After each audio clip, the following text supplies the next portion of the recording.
بسم الله الرحمن الرحیم. السلام علیکم ورحمت الله وبرکاته. ګرانو محصلینو، خدای مو راوله، څنګه یاست؟ صحتونه مو ښه دي؟ کورنۍ کې مو خیریت دی؟ دا شپې ورځې ښه په خیر تېرېږي؟ څنګه یاست د درسو سره؟ درسونه خو به ډېر ستونزمن نه وي. بس الله عز وجل دې وکړي چې د ژوند په ټولو چارو کې به کامیابه را روان یاست. موږ تاسې په تېر درس کې هایدروکاربنونه په لنډ ډول باندې په عموم کې هایدروکاربنونه وپېژندل. همدارنګه مو د هایدروکاربنونو پر ډلبندۍ باندې بحث وکړ. د ډلبندۍ یا د دوی د طبقه بندۍ اقسامو څخه مو یو په یوه په لنډ ډول باندې تشریح کړه. نن موږ تاسې راځو د خیر سره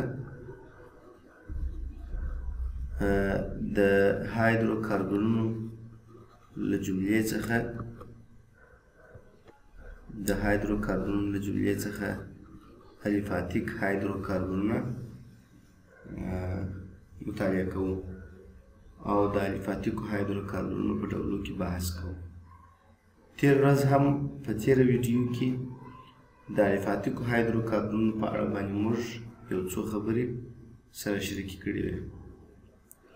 نو راځو د الیفاتیکو هایدروکاربنونو اساس او جوړښت چې دی دا د الیفاتیک کلمه اصلا د ځنځیري معنا لري او هایدروکاربنونه خو موږ پېژنو چې هغه مرکبات دي کوم چې د کاربن او هایدروجن څخه تشکیل شوي وي او یا هغه عضوي مرکبات چې په خپل ترکیب کې د کاربن او هایدروجن اتومونه ولري هایدروکاربنونه دي. اوس نو الیفاتیک هایدروکاربنونه هغه وخت ورته ویل کېږي کله چې ځنځیري جوړښت ولري. د ځنځیري جوړښت په اړه مو په تېر ویډیو کې بحث کړی و. ځنځیري جوړښت په دې معنا چې خلاص جوړښت ولري.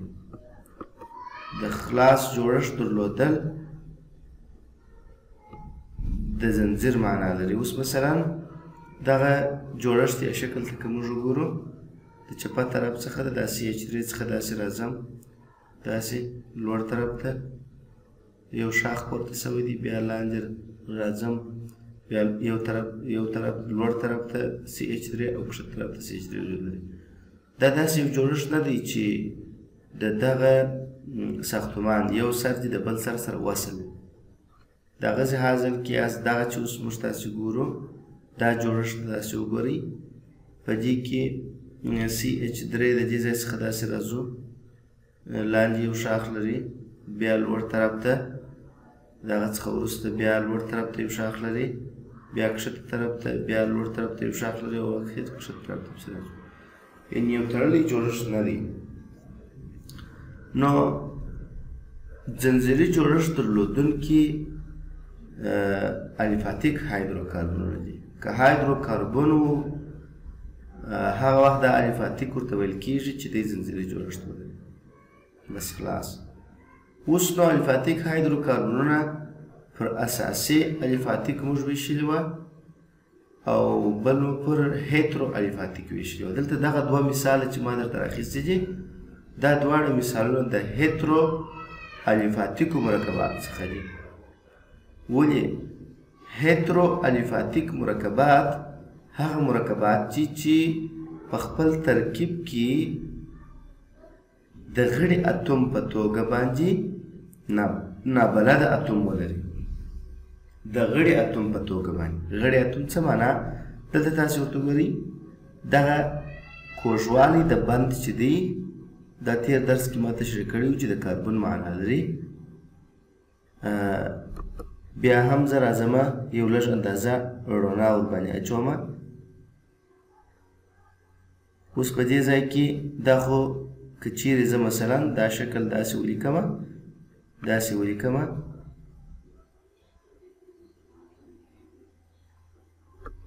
صحیح، او بیا دلته اکسیجن ورکمه، بیا د دې څخه بیا دا په داسې شکل باندې صحیح خبره ده. دلته بیا یو اتوم اکسیجن ورکومه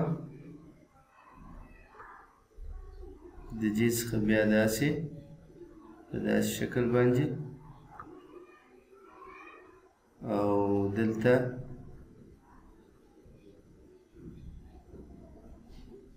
په داسې شکل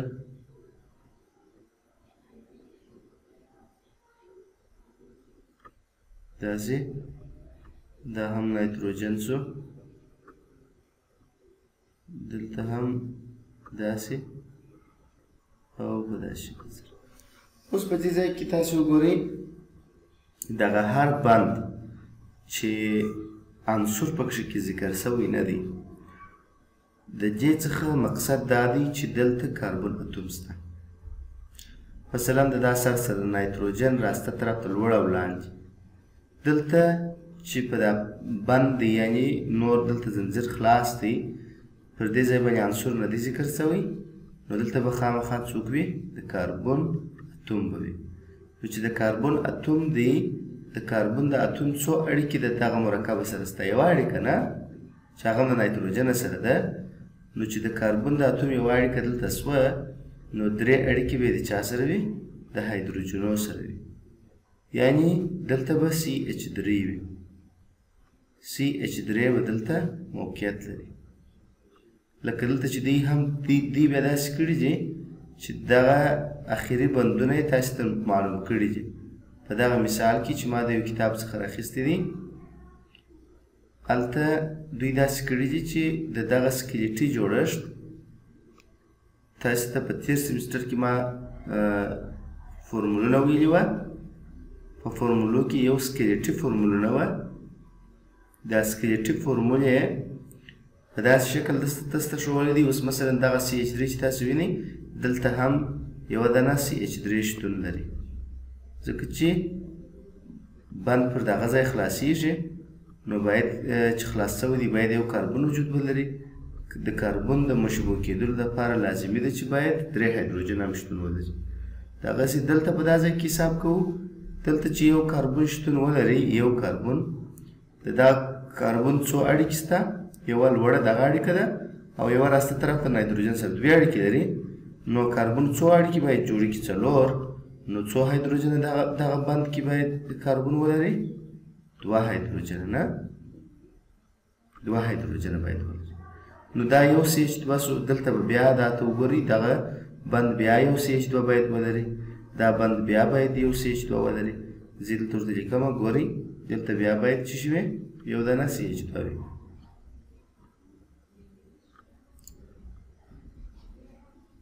صحیح ده یو دانه CH2 باید دلته وي یو دلته اوس په دغه ځای کې تاسو وګورئ چې یوه اړیکه د اکسیجن سره یوه اړیکه لاندې د دغه CH2 سره ده دلته خو مې یو CH2 شته صحیح ده د دا CH2 سره یوه اړیکه لوړ د اکسیجن سره لري نو دلته خو هم عنصر نه دی ذکر شوی نو دلته به عنصر څوک وي کاربن به وي اوس نو درې اړیکې شته یوه اړیکه به د چا سره وي د هایدروجن سره وي دلته یعنې CH شته دلته بیا CH2 شته دلته به بیا څه شي وي CH3 وي دلته CH2 او دلته CH3 یعنې خدای دې وکړي چې په دا ساختمان باندې ستاسې سر خلاص شوی وي که چیرې موږ تاسې دا ساختمان په داسې شکل سره ولیکو لکه اوس چې ما د هر کونج لپاره CH2 او CH دغه ټوله اجزاوې مې درته معلومې کړلې که په داسې شکل ولیکو نو خو دا ساختماني فورمول شو او که چیرې په داسې شکل لکه دلته چې موږ لیکلی دا سکلیټي فورمول شو نور هېڅ فرق نه لري خو مهمه خبره دا ده چې دلته په سکلیټي فورمول کې نو کوي په اسانۍ سره موږ په دې پوهېږو چې دلته د غړي اتوم په ډول باندې دغه نابلد اتوم راغلی دی او که یا اوس تاسو ورته وګورئ دا ځنځیر د دې ځنځیر په اوږدو کې د ځنځیر په منځ کې اکسیجن نایتروجن راغلي دي د کاربنونو ځایونه نیولي دي دلته CH2 باید وای مګر اوس اکسیجن راغلی دلته هم باید CH2 وای اوس اکسیجن راغلی دلته باید CH وای مګر اوس نایتروجن راغلی دي نو په دې اساس و دغه مرکب ته موږ تاسې وایو چې دا مرکب چې دی دا یو هیترو الیفاتیک مرکب دی ولې چې دوه دانې ډای هیترو الیفاتیک دي ځکه چې دوه دانې هیترو اتومونه په خپل ترکیب کې لري او هیترو اتومونه یې د غړي اتومو په صفت باندې ځي. اوس نو یو غړي اتومونه دي یو معوضات دي، دا دواړه یو د بل سره فرق لري. که چیرې اوس داسې شي چې دلته په دا ځای باندې فرض کړئ اوس دلته یوه اړیکه زه داسې وصل کړمه، یوه اړیکه داسې وصل کړمه او دلته فلورین یا دې ته ورته یو بل عنصر کلورین نابلد اتوم دلته وصل کړمه، نو دې ته بیا موږ تاسې څه شي نشو ویلی؟ دې ته موږ تاسې هیترو اتوم وایو، مګر دې ته موږ تاسې هیترو الفاتیک مرکب بیا نه وایو. که چیرې دغه اکسیجنونه ټول اکسیجن نایتروجن کاربنونه وي او یو دانه فلورین یا اکسیجن یا نایتروجن پر یو کاربن باندې د مرکزي اتوم په ډول باندې نه وي وصل، نو دې ته بیا موږ د دغه مرکب مشتق وایو. دا فلورین وګورئ دلته باید CH2 وایي، مګر اوس CH دلته شته د یوه H پر ځای فلورین راغلی. دا فلورین د کاربن ځای نه دی نیولی، د هایدروجن ځای نیولی دی. نو که د هایدروجن پر ځای باندې فلورین راسي، نو په هغه صورت کې بیا موږ تاسې ورته څه شي وایو؟ موږ تاسې ورته مشتق وایو د الکان د سلسلې د مرکباتو. دا نو بیا په اساسي الفاتیکو هایدروکاربنو کې راځي. راځم دا راسته طرف ته بل ډای میتایل امینو وینایل ډای میتایل امین. دغه مرکب چې تاسې وینئ دا هم تاسې ورته وګورئ نایتروجن د غړي اتوم په صفت باندې هیترو اتوم دی، نابلد اتوم دی، خو د غړي د کاربنو پر ځای باندې راغلی دی، نو په دې اساس دا هم یو هیترو الفاتیک هایدروکاربن دی. زه دلته تاسو ته یو مثال لیکمه، هغه مثال کې هیترو او مشتق د دغو دواړو یا ډرایویټیوز مشتقات او بل هیترو الفاتیک هایدروکاربنونه، دا دواړه یو د بل سره څه توپیر لري. اوس مثلا زه که چیرې داسې وکړمه، دلته تاسو ته یو مثال داسې ذکر کړمه، مثلا داسې یو مثال ذکر کړمه، دلته تاسو ورته وګورئ CH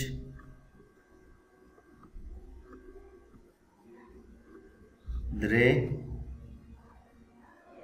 رابطه او رابطه CH درې. صحیح شو؟ اوس په دې کې ګورئ کاربن دی، بیا باید کاربن وای، بیا باید کاربن وای، مګر اوس د دوو کاربنو په منځ کې جاین چا کړی دی؟ اکسیجن. اکسیجن د کاربن ځای نیولی دی، د غړي اتوم په صفت باندې دی. دا یو هیترو الفاتیک مرکب دی. او که چیرې زه بیا داسې یو مرکب ولرمه CH درې رابطه CH درې که چیرې راسي نو خو دا بلا مرکب شو نه، خو دوه راسي، د یوه هایدروجن پر ځای باندې د ده سره اړیکه فلورین، اکسیجن، نایتروجن هر شی وي، یو شی یې جوړ کړي. صحیح ده؟ نو په دې صورت کې بیا دغه ته موږ تاسې مشتق وایو، ځکه چې دی په ځنځیر کې مرکزي برخه نه لري. د کاربنو ځنځیر دا د یو د بل سره وصل دی، دوه کاربنونه چې دواړه سره وصل دي او دی د ځنځیر څخه چې شوی دی وتلی د یوه هایدروجن اتوم پر ځای باندې راغلی. نو دې ته موږ تاسې د الکان د سلسلې مشتق وایو.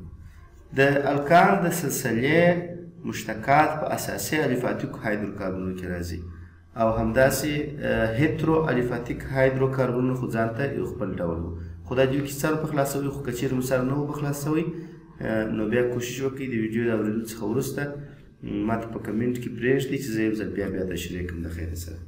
نو بیا پسې راځمه د اساسي الفاتیکو هایدروکاربنونو په ډولو کې موږ تاسې وویله یوازې اساسي الفاتیک نه بلکې په عموم کې ټول عضوي مرکبات دغه دوه ډولونه لري، خو موږ په هر ډولو کې راخیستي دي مشبوع الفاتیک هایدروکاربنونه، غیر مشبوع الفاتیک هایدروکاربنونه. د مشبوع کلمه موږ تاسو تشریح کړې ده مخکې. مشبوع هایدروکاربنونه هغه هایدروکاربنونه چې د پای اړیکه به په خپل ترکیب کې نه درلود، بیا که هغه یوازې د پی کاربنونه په خپل ترکیب کې ولري، که یوازې د اس کاربنونه په خپل ترکیب کې ولري، او که چیرې پی اس کیو او ټي ټول کاربنونه په خپل ترکیب کې ولري، نو هیڅ تفاوت نه ورکوي. مشبوع دي ځکه چې د پای اړیکه نه لري. د هر کاربن څلور اړیکې سیګماوي پوره دي. سیګما په دې معنی چې یوه ګونې څلور اړیکې لري. اوس دا لاندې مثالو ته تاسې وګورئ، دا د مشبوع الفاتیکو هایدروکاربنونو له جملې څخه یو څو دانې مرکبات مار اخیستي دي. اوس مثلا پنتان کې د پی کاربن د یو سر او بل سر کاربنونه د پی کاربنونه دي یا پرایمري کاربنونه دي او د منځ درې کاربنونه چې دي هغه سیکنډري کاربنونه دي. نو اوس دا مرکب چې دی دا مرکب یو مشبوه هایدروکاربن دی. ولې تاسې دوه ګونې اړیکه پکښې کې وینئ یا دا څنګه ته ایزوپنتان دی د هغه څخه نیوپنتان دی. ټول وګورئ دوه ګونې اړیکه شته نشته. د کاربن نوعیت دلته نظر نه کیږي او د کاربن پر نوعیت باندې خبره نه ده روانه.